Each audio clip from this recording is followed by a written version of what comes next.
Section 10.1 is dealing with sequences, and a sequence is a special type of function, and we'll write it like this, where we have an a with a subscript of n. Instead of writing something like y equals f of x, we'll write a sub n equals, and then we'll have a function of n, something like n squared. So instead of writing y equals f of x equals x squared, we'll write a sub n equals n squared, where n is the variable of the function. Up here, x was the variable of the function, but now n is the variable of the function. And what this means is, this is just going to be the set of numbers starting with 1, where we plug in 1 in place of n. So this would be 1 squared, 2 squared, 3 squared, so forth and so on.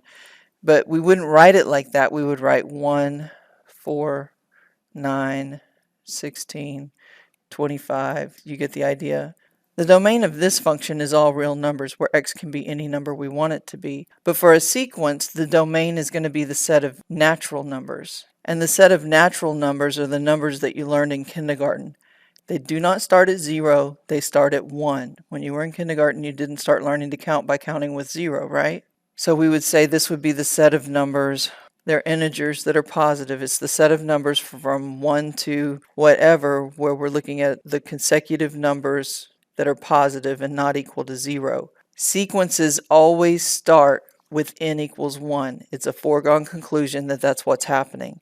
Now, that's how we would represent a sequence as a function using function notation.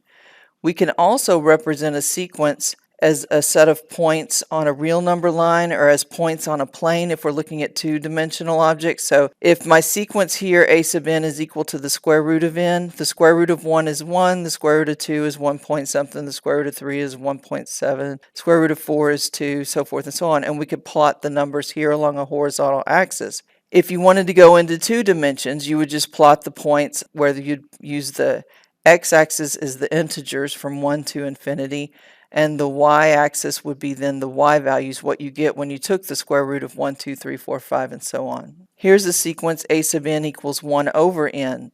So 1 divided by 1 would give us our first point, 1 divided by 2 would give us our second, 1 divided by 3, 4, 5, and so on. If we plotted that along 2 dimensions, 1 divided by 1 is 1, so the y value is 1. 1 divided by 2 is a half, a third, a fourth, and so forth and so on. And then here's a sequence a sub n that's equal to negative 1 raised to the n plus 1 power times 1 divided by n. So these numbers would oscillate between positive and negative. When we start with n equals 1, 1 plus 1 is 2, a negative squared is always positive, so that would give us a positive 1, then a negative a half, a positive a third, a negative a fourth, and so forth and so on. So anytime you see a negative 1 raised to a power, that means that your signs are going to oscillate between positive and negative. If we plotted this along 2 dimensions here, we would see that half of the numbers would be negative, half would be positive, but they're all approaching this line 0. If that happens, then we would say that that sequence converges. This sequence, we would say, converges to 0, because even though I have positive values and negative values, as n gets bigger, the limit as n goes to infinity is going to be 0, because 1 divided by infinity is 0. In the representation of a sequence of points in the plane, if a sub n approaches some limit, if y is equal to L is a horizontal asymptote of the sequence of points in the figure, all of the a sub n's after some value will lie within a distance of epsilon. This is going back to that delta epsilon definition of a limit. If there's some number that once I get past that number, all of these points are going to be between plus and minus epsilon of that limit. That limit of the sequence would then be this horizontal asymptote here, L. So we say the sequence converges to the number L if for every positive number, epsilon, there corresponds an integer n such that for all n that are bigger than some point, a sub n minus that limit is going to be less than epsilon. We say it diverges if that limit doesn't exist, or if that capital N doesn't exist. If a sub n converges to L, we'll write the limit as n goes to infinity of a sub n equals L, or simply a sub n approaches L. That's the way you would read these symbols here. And we call L the limit of the sequence. So here we see that this limit here is approaching 0, so we would say the limit as n approaches infinity is going to be equal to 0. In example 1, we're asked to determine if the sequence a sub n converges or diverges. If it converges, you'll be able to find the limit of the sequence. Since the limit is actually equal to the limit as n goes to infinity, that's how we check to see if a sequence converges or diverges. We're going to look at the limit as n approaches infinity of this expression, the function over here on the right, which is 4 minus 4n divided by 1 plus 4n. Now, as n goes to infinity, this is going to be infinity over infinity, is it not? And we learned in Cal 1 that this is called an indeterminate form. So we can evaluate this limit by using L'Hopital's rule, which means that this would be equal to the limit as n approaches infinity of the derivative of the numerator, which is negative 4, divided by the derivative of the denominator, which is positive 4, and that's going to be equal to negative 1. We would say the sequence converges to negative 1. Now, y'all remember from Cal 1 as well, we said that if the degree of the numerator is the same as the degree of the denominator, then this limit is just going to be leading coefficient over leading coefficient. We said that because it's true, first of all, and it's true because of L'Hopital's rule, where we take the derivative of the numerator and put it over the derivative of the denominator. In example 2, we're given this sequence, and we want to know if it converges. A sub n is equal to 6 plus negative 1 raised to the power of n. Let's expand this sequence and see what these values are equal to. Remember, sequences always start with n equals 1. So when n is equal to 1, that's going to give us 6 plus negative 1 raised to the first power. Negative 1 raised to the first power is negative 1.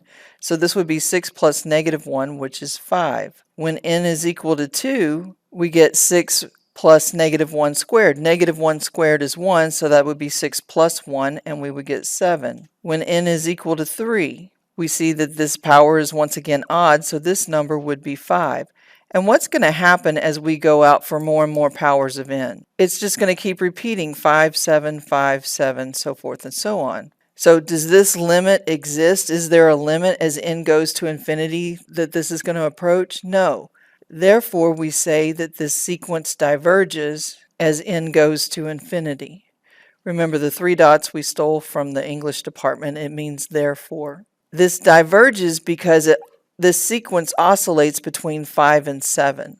Now, we say that this sequence is bounded below by 5 and above by 7. And what do I mean by bounds? Well, a bound is going to be something that the sequence would approach after a certain point. We would say if we had a sequence that looked like this, a sequence of points, we would say that this sequence diverges to infinity because it's going off to infinity. After some random point here, we would say that this sequence diverges to infinity. And this one then we would say diverges to negative infinity. And we could write that by saying a sub n approaches infinity or a sub n approaches negative infinity, as opposed to a sub n approaches a number.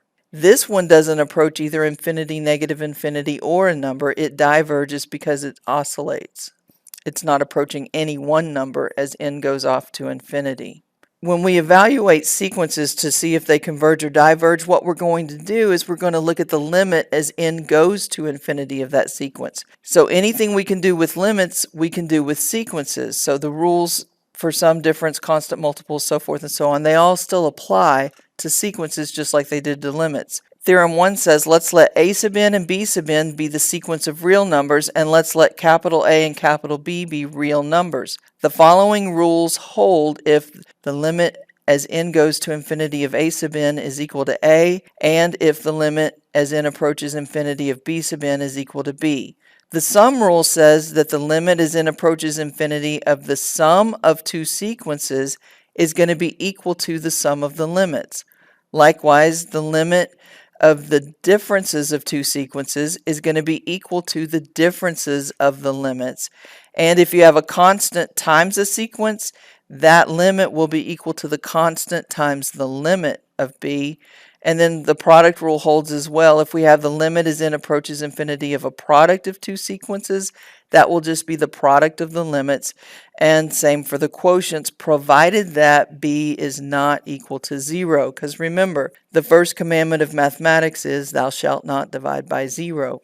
Bad things happen if you try that. Okay, in example 3, we're going to look at, and I have it all worked out for us, so I'm just going to talk us through it. But in example 3, we said that we can combine these things in theorem 1 with the limits of example 1, and then we have the limit as n approaches infinity of negative n. That constant multiple would be negative n times the limit as n approaches infinity of 1 over n. And the limit as n approaches infinity of 1 over n, 1 divided by infinity is 0, so that would be negative 1 times 0, which is 0. Do you see how to use that constant multiple rule there? And then if we have the limit of a quotient, we could first begin by dividing that denominator, distributing that denominator, and rewrite the argument of this limit as n divided by n, which is 1, minus 1 divided by n. This is now then this difference of two sequences, and the limit of a constant is that constant, and then the limit of 1 over n once again is 0, so 1 minus 0 would be equal to 1 by the difference rule. And if we had the limit as n approaches infinity of 5 over n squared, the constant would be 5. I could pull that out. And then 1 over n squared is the limit as n approaches infinity of 1 over n times the limit as n approaches infinity of 1 over n. So that's just 5 times 0 times 0. So you can use these limit rules to help you evaluate these series. On D, we have the limit as n approaches infinity of 4 minus 7 n to the 6 divided by n to the 6 plus 3. We learned in Cal 1 that if this happens, we can divide every term in the argument by the highest degreed term in the denominator, and that would be n to the 6. So that would give me 4 over n to the 6 minus 7, because the n to the 6's would cancel out, over 1 plus 3 over n to the 6. Any term that has an n in the denominator will go to 0, and that means that we get negative 7. But look, if the degree of the numerator is the same as the degree of the denominator, the limit will just be equal to the leading coefficient of the numerator over the leading coefficient of the denominator. That's negative 7 over 1, which is negative 7. In example 3, does the sequence a sub n converge or diverge? Find the limit if the sequence is convergent. When you're asked to find if the sequence is convergent, you're going to look at the limit as n approaches infinity of what that sequence is equal to. In this case, that's 2 minus 3n to the 4th over n to the 4th plus 8n cubed. Since the degree of the numerator is the same as the degree of the denominator, this limit is going to be equal to negative 3 over 1, which is negative 3. And we would say that a sub n approaches negative 3. I also want to show you that this works if we use L'Hopital. So I'm going to rewrite this problem and evaluate it using L'Hopital's rule. In order to use L'Hopital's rule, we first have to have an indeterminate form. When I plug in infinity for n in the numerator, I'm going to get infinity, and when I plug in infinity for n in the denominator, I'm going to get infinity. So this is an indeterminate form, infinity over infinity. L'Hopital's rule says that I can then rewrite this. This is going to be equal to the limit as n goes to infinity of the derivative of the numerator, which is negative 12n cubed, over the derivative of the denominator. It's going to be 4n cubed plus 24n squared. This is still an indeterminate form, isn't it? Infinity over infinity. That means I can use L'Hopital's rule again, and we're going to get the limit as n approaches infinity of negative 36n squared divided by 12n squared plus 48n. Once again, this is still an indeterminate form. So I can use L'Hopital's rule again, and this is going to give us negative 72n to the first divided by 24n plus 48. When I let n go to infinity, I still get infinity over infinity, which means that I can use L'Hopital's rule once again. And when I do that, that's going to give me the limit as n approaches infinity of negative 72 divided by 24. And that reduces to negative 3. It doesn't matter which process you use, the limit is going to be the same. The process does not change the value of the limit. The limit of the sequence is still going to be -3. It's just that L'Hopital's rule, when you have a 4th degree polynomial, you got to take the derivative 4 times in order to get to your answer. I personally think it's easier when you see that the degree of the numerator is the same as the degree of the denominator, just put leading coefficient over leading coefficient. That's probably what I'm going to do because I know that it comes out to that, but I've just verified it using L'Hopital's rule. On your test, I'm okay with you doing this, just writing down the answer. We also have a theorem called the sandwich theorem in this book, and I've heard it called the squeeze theorem in more books than the sandwich theorem. But we can use this to prove the convergence of sequences. Basically what the squeeze theorem says, that if you have a sequence B sub n that's bounded above by a sequence C sub n and below by a sequence A sub n, if C sub n and A sub n, those two sequences approach the same value, so does B.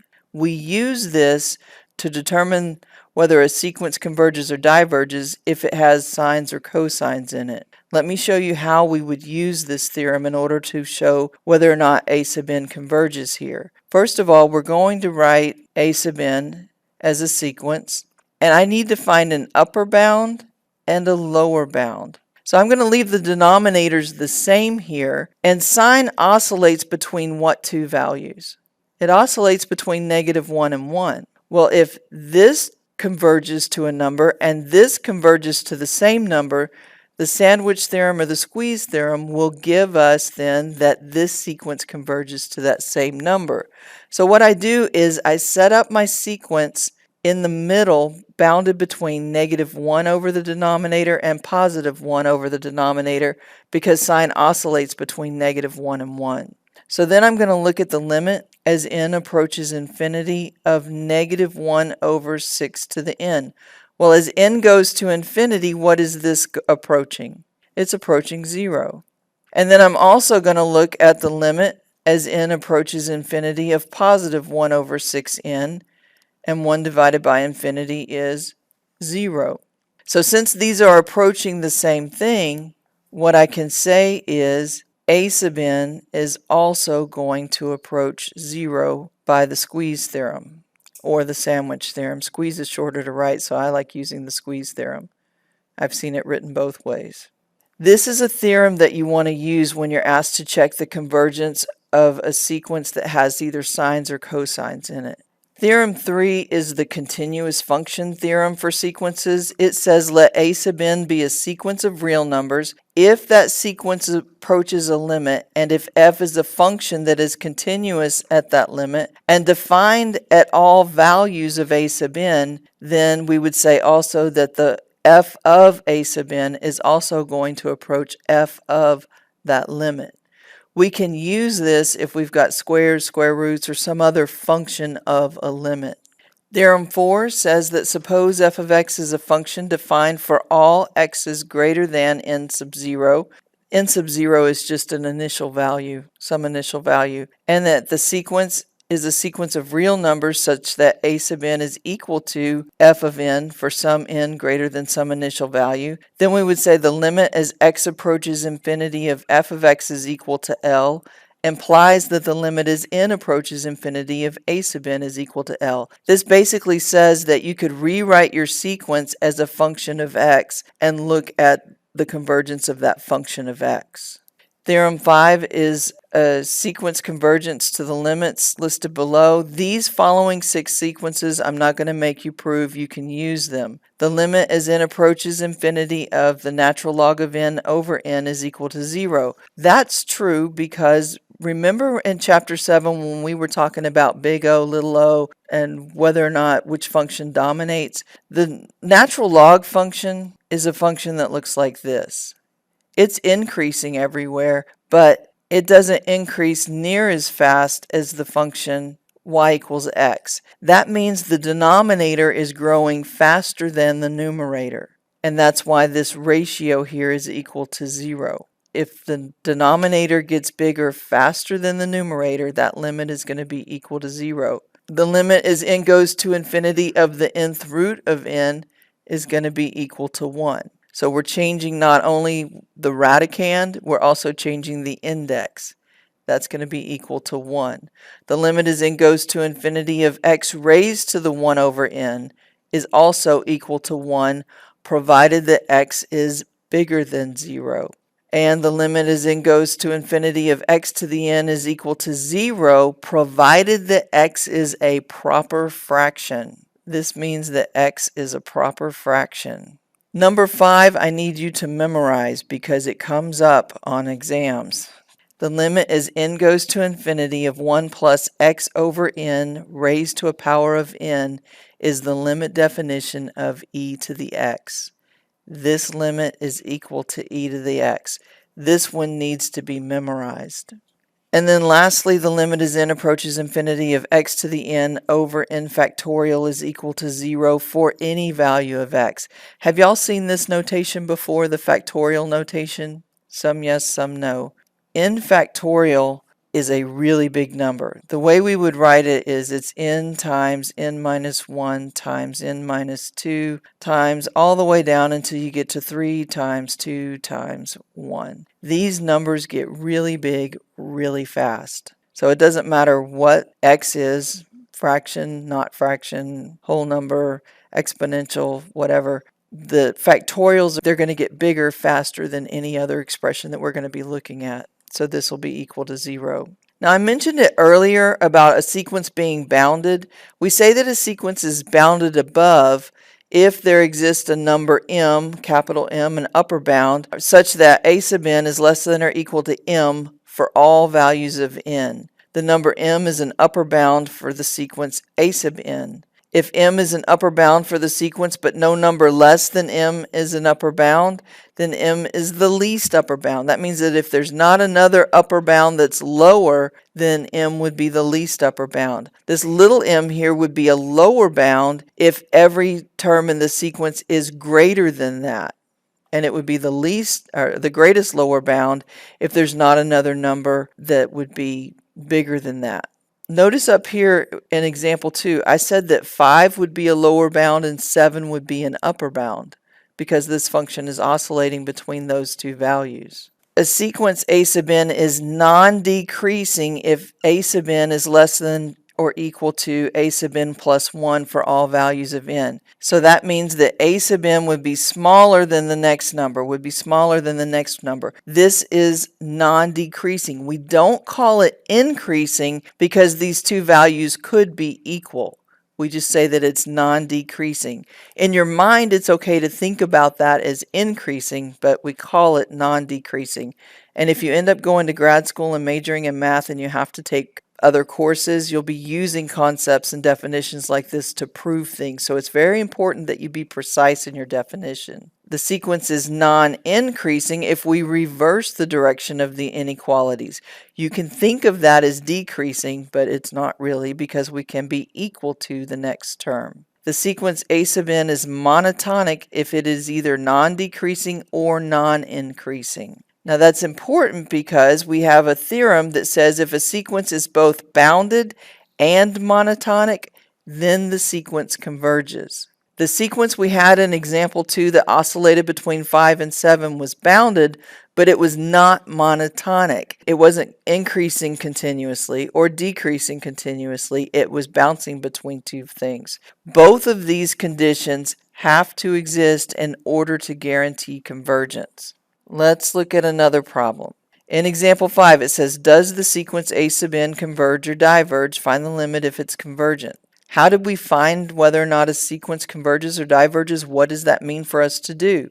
It means that we look at the limit as n approaches infinity of a sub n. So this is going to be the square root of 5n divided by n plus 7. Now that theorem that we said that the limit of a function of a sequence is going to be equal to the function of the limit is what's going to allow us to ignore this square root for now.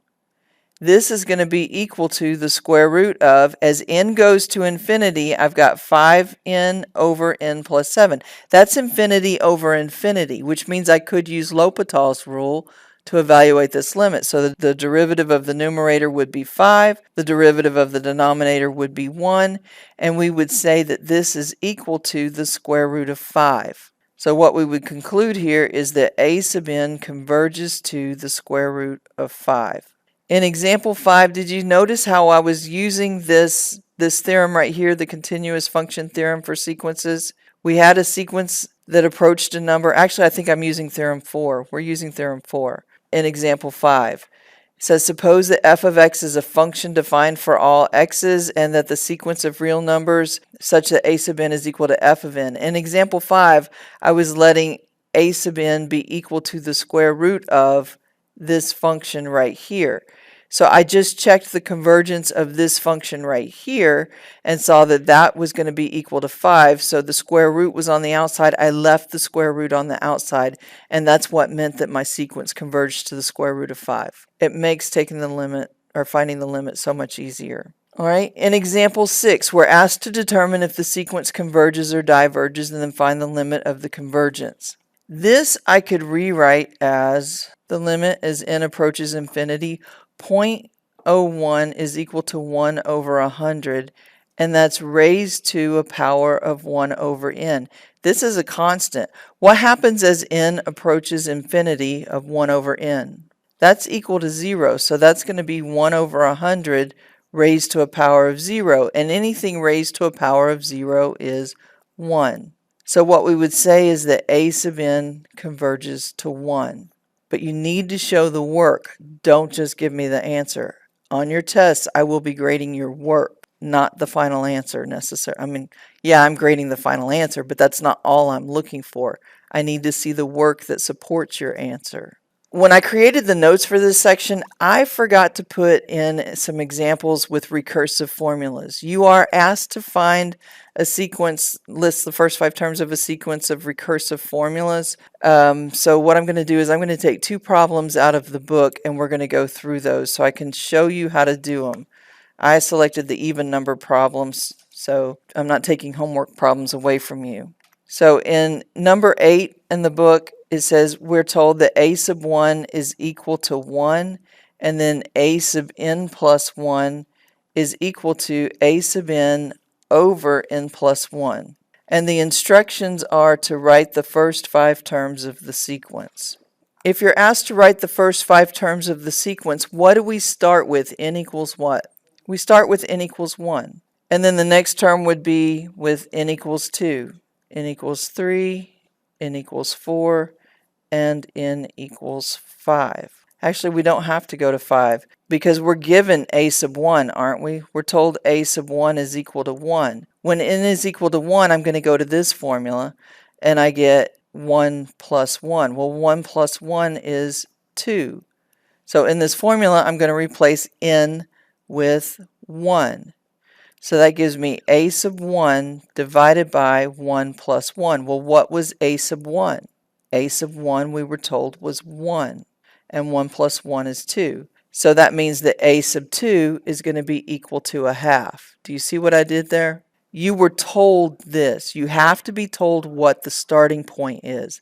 That's like a seed that starts the sequence. And then when n is equal to 1, I've got 1 plus 1 is 2, so that means that my second term in the sequence is going to be a sub 1 divided by 1 plus 1. Well, that a sub 1 we were told was 1, and then 1 plus 1 is 2. When n is equal to 2, that's going to give me a sub 2 plus 1, right? I'm plugging in a 2 in place of n right here. And 2 plus 1 is a sub 3. So that's going to be equal to a sub 2 because n is equal to 2 divided by 2 plus 1. Well, a sub 2 we said was equal to a half, and we're going to divide that by 3. But a half divided by 3 is the same thing as a half times a third, and that's going to be equal to 1/6. When n is equal to 3, we get a sub 3 plus 1 is equal to a sub 4. A sub 4 is just the 4th term in the sequence, and that's going to be equal to a sub 3 divided by 3 plus 1. But a sub 3 was 1/6, and then we divide that by 4. So that's 1/6 dividing by 4 is the same thing as multiplying by 1/4, and that's going to give us 1/24. And then when n is equal to 4, we get a sub 4 plus 1 is equal to a sub 5, our fifth term in the sequence. And that's going to be equal to a sub 4 divided by 4 plus 1. And that's going to give us 1/24 divided by 4 plus 1 is 5. So that's 1/24 times 1/5, and that's going to be equal to 1/120. So when I ask you to write the first 5 terms of the sequence, the first 5 terms are going to be a sub 1, a sub 2, a sub 3, a sub 4, and a sub 5. But I don't want you to write that. I want you to write this: 1, 1/2, 1/6, 1/24, and 1/120. This is what your final answer would be, the first 5 terms of the sequence. These are the values that we're plugging in for n in the function. Because I gave you the first term, you only needed to go out to n equals 4 to get the first 5 terms of the sequence. And then the last problem I want to look at is number 12. The question was, is it always going to be addition here? And the answer is, it's going to be whatever you're given. We were given this information on this first line in the problem. So because this was addition here, yes, it's going to be addition to get these. And you'll see better what I'm talking about when I go write down the next problem. In number 12, this is what you're told in the book. You're asked to write the first 5 terms of the sequence. If a sub 1 is equal to 2, a sub 2 is equal to -1, and a sub n plus 2 is equal to a sub n plus 1 divided by a sub n. I know the first 2 terms of the sequence. The first term is going to be 2. And I also know the second term. The second term is going to be -1.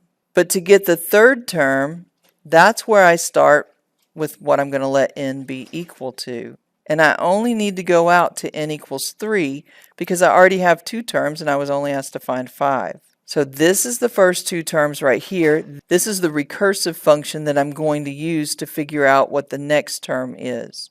So when n is equal to 1, I have a sub n plus 2, or a sub n plus 1, and that's going to be equal to a sub 3. That's going to be my third term. That's going to be equal to a sub 1 plus 1 divided by a sub 1. Well, 1 plus 1 is 2, and then that means I'm looking at a sub 2 divided by a sub 1. A sub 2 is -1. A sub 1 is 2, and that's going to give me -1/2. Do you see where the parts are coming from? When n is equal to 2, I get a sub 2 plus 1. This was a sub n plus 2, so this was going to be 1 plus 2 is equal to 3. This is now going to be 2 plus 2 is equal to 4. So that's a sub 4, the fourth term in the sequence. That's going to be a sub 2 plus 1 divided by a sub 2. All I'm doing is I'm dropping in a 2 in place of n into this formula right here. So that's going to give us a sub 3 divided by a sub 2. Well, a sub 3 was equal to -1/2. And then we divide that by a sub 2. A sub 2 is -1. -1/2 divided by -1 is equal to +1/2. When n is equal to 3, I'm going to replace the n in the sequence with a 3. That's going to give me a sub 3 plus 2, and that's going to be equal to a sub 5. So the fifth term in the sequence is going to be a sub 3 plus 1 divided by a sub 3. Well, a sub 3 plus 1 is a sub 4 divided by a sub 3. And a sub 4 we said was equal to 1/2, and then we divide that by a sub 3. A sub 3 is equal to -1/2, and 1/2 divided by -1/2 is -1. So the first 5 terms of the sequence, that's a sub 1, a sub 2, a sub 3, a sub 4, and a sub 5, is going to be equal to 2, -1, -1/2, +1/2, and -1. This would be the first 5 terms of that sequence. This is called a recursively defined sequence because you're told either the first or the first two terms, and then your sequence is written in terms of the previous terms. You will need to know how to do this on your test, how to expand a recursively defined sequence. And this wraps up section 10.1.